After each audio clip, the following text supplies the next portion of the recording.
So whenever you were into that media business in terms of the print media, how much there was a scope to make it digitalization at that point of time?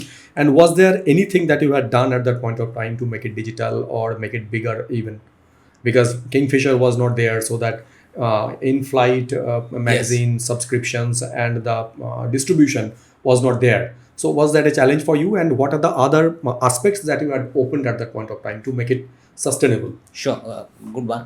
So when I came in, I realized that while the titles were very old, Yes. right, but in recent times they had become hugely profitable, despite the fact that magazine readership was dropping, because they were also in-flight magazines, and because they're in-flight magazines, a lot of advertisers wanted to advertise. True. Right. In fact, I had a different problem at that time because I was in Kingfisher Airlines, right, and during the festive seasons, the magazines would get thicker Because of the advertisement. because of the advertisement, which meant more fuel burn. Okay. Right. And I actually the CEO of Kingfisher Airlines would tell me that, listen, please ask them to cut down the ads. So I actually sat with the engineering team. Because of the weight. Because of the weight. The weight entire had gone thing. up, right? Significantly. Only for those 3 months, but it was going up. Right. And we needed to look at our profitability here. At that time, I was with the airline.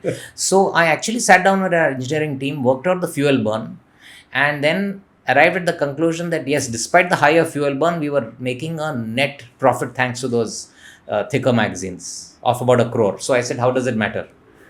That's Right? great mathematics to understand. Yeah. So we actually weighed the magazines, worked out the average weight. I sat with the engineering team, worked out how much is the fuel burn thanks to this, right? And then we said, okay, we are net, there's a gain and not a loss. So, we can continue. But so therefore, the first thing, and then, advertisers and media agencies whom we rely on, for some reason, they had forgotten that these are old magazines which were available in the market. They say, you're not there on Kingfisher, so, obviously who reads them, right? So we were not getting any ads, and which is why the collapse. So what the team thought of, the marketing team and the editorial team, saying, listen, what are the new ways of bringing revenue? And we totally reimagined that.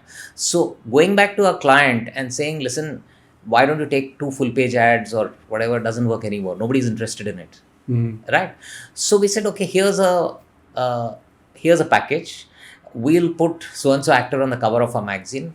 He or she will be wearing your clothes, or your jewelry or a bag and so on and so forth. You pay us so much, right? And for that, we'll give you a package deal of, the actor on the cover plus inside pictures wearing your, your apparel, let's say, and then along with that, we'll give you 2-3 ads, which you can spread over 2-3 issues, 2-3 months, and so on and so forth, right? And if the actor was not so big, we would say that we can't put that person on the cover, but we'll give you a bigger feature inside. Now, that became a totally different revenue source.